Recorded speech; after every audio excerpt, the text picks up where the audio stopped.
इसमें डिसोल्यूशन पढ़ेंगे आज हम। तो कैसे हो आप सब?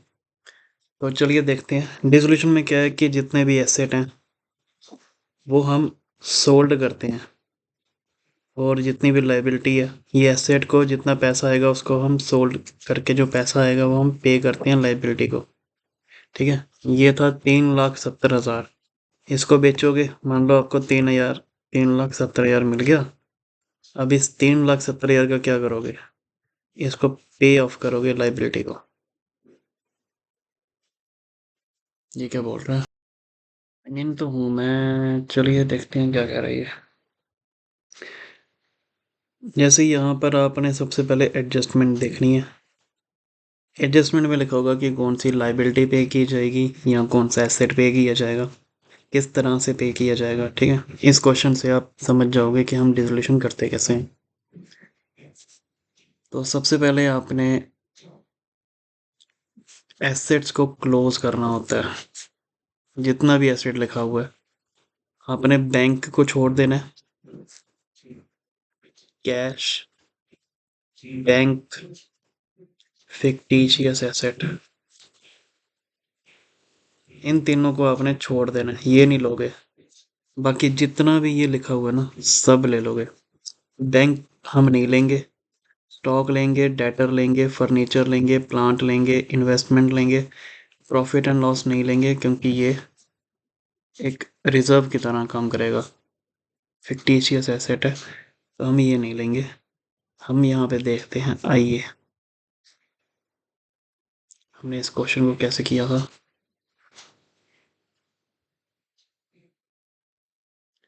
अगर आपने बुक खोली होगी तो आपको पता चल जाएगा। हमने यहाँ पर स्टॉक ले लिया, डेटर ले लिया, फर्नीचर ले लिया, प्लांट ले लिया, इन्वेस्टमेंट ले ली। इसको हम कहते हैं क्लोज करना। आपने ये क्लोज किया, किसको? एसेट को। इसके बाद trade creditor, employ provident fund, Kannav का लोन, मिसिस आशीष का loan, workman compensation fund, investment fluctuation reserve. ये जितना भी लाइबिलिटी है अब हम इस लाइबिलिटी को लेंगे, लेकिन लाइबिलिटी लेने के लाइबिलिटी लेने से पहले हमें ये चीज़ ध्यान रखनी है कि जो पार्टनर का लोन होता है, पार्टनर की कैपिटल होती है, और रिजर्व कोई भी हो वो हम नहीं लेते। पार्टनर का रिजर्व नहीं लेते। ठीक है, पार्टनर का कैपिटल अकाउंट, रिजर्व अकाउंट और लोन अकाउंट ये हम नहीं लेते। बाकी हम ये सारा ले लेंगे। क्रेडिटर लेंगे, एम्प्लॉय प्रोविडेंट फंड लेंगे, पार्टनर के रिलेटिव का लोन ले सकते हैं, पार्टनर का लोन नहीं ले सकते। वर्कमैन कंपनसेशन फंड हम तब लेंगे जब आपको कोई यहाँ पर क्लेम वगैरह होगा, तो आप इसको रियलाइजेशन में लोगे। अगर नहीं होगा तो हम नहीं लेंगे।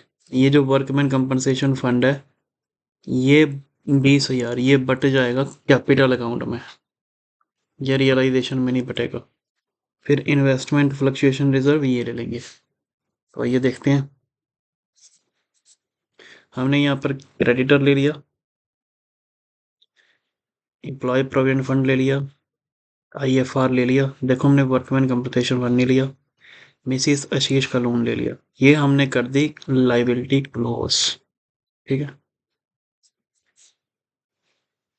तो सबसे पहले काम आपका यही होता है कि लाइबिलिटी को क्लोज करना है और उसको एसेट को क्लोज करना है। तो अब देखिए आपने यहाँ पर एसेट क्लोज कर दिए और आपने यहाँ पर लाइबिलिटी क्लोज कर दी। इसके बाद हम पेमेंट करेंगे। Ashish agree to take over furniture 38,000 का और पे कर रहे हैं मिसिस आशीष का लोन। जब आप यहाँ पर क्लोज कर रहे हो इसके दूसरी साइड यहाँ पर आपने पेमेंट करनी है लाइबिलिटी की, और यहाँ पर एसेट क्लोज कर रहे हो इसके दूसरी साइड आपने एसेट को बेचना है, सेल करना है। तो यहाँ पर आशीष ने फर्नीचर ले लिया तो आप यहाँ पर लिखोगे बाय आशीष कैपिटल, ये उसने फर्नीचर ले लिया, और उसने आशीष का लोन भी दिया मिसिस आशीष का, तो यहाँ पर आप लिखोगे उसका लोन जो दिया 9,000 का।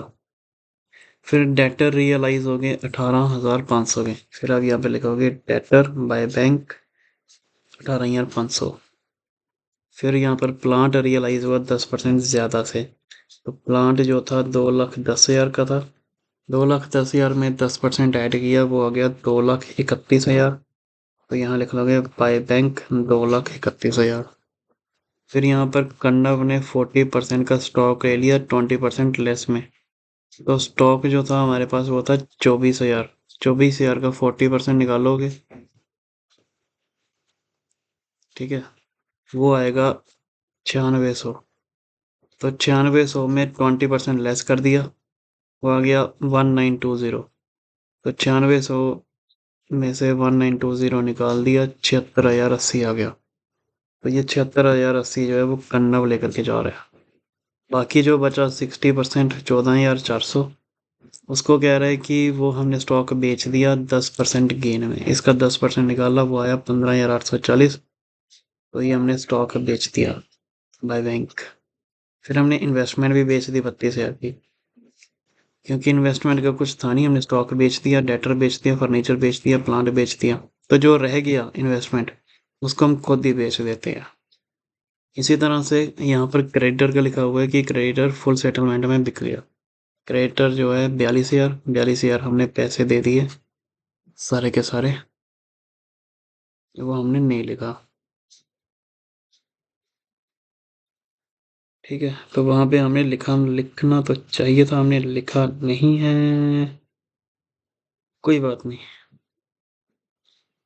यहाँ पर हमारा टोटल थोड़ा गलत हो गया, तो ये 42,000 कम हो जाएगा, ठीक है।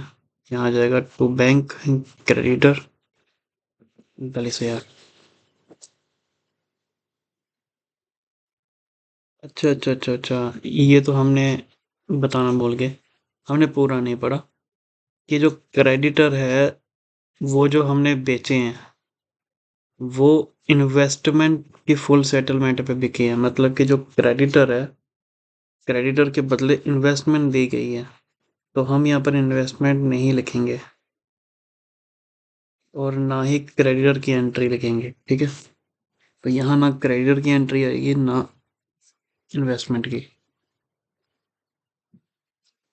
फिर बाद में लिखा हुआ है कि कन्नव ने रिस्पॉन्सिबिलिटी ली है 12,000 के रियलाइजेशन एक्सपेंस की। फिर हम वो कन्नव के कैपिटल अकाउंट में डाल देंगे, रियलाइजेशन अकाउंट 12,000। जब भी आप कोई एसेट देते हो किसी लाइबिलिटी को पे करने के लिए, तो उसकी एंट्री नहीं आती है। तो यहाँ पर इन्वेस्टमेंट की एंट्री नहीं आएगी, ये गलती से लिख दिया है मैंने। और क्रेडिटर की भी नहीं आएगी, क्योंकि वो पे कर दिया हुआ इन्वेस्टमेंट के थ्रू। फिर यहाँ पर टोटल करेंगे और जो भी आएगा वो गेन या लॉस होगा रियलाइजेशन अकाउंट से। तो ये मैंने आपको बताया कि रियलाइजेशन अकाउंट बनाते कैसे हैं और करते कैसे हैं, ठीक है। ये काफ़ी आसान है। इसमें आपको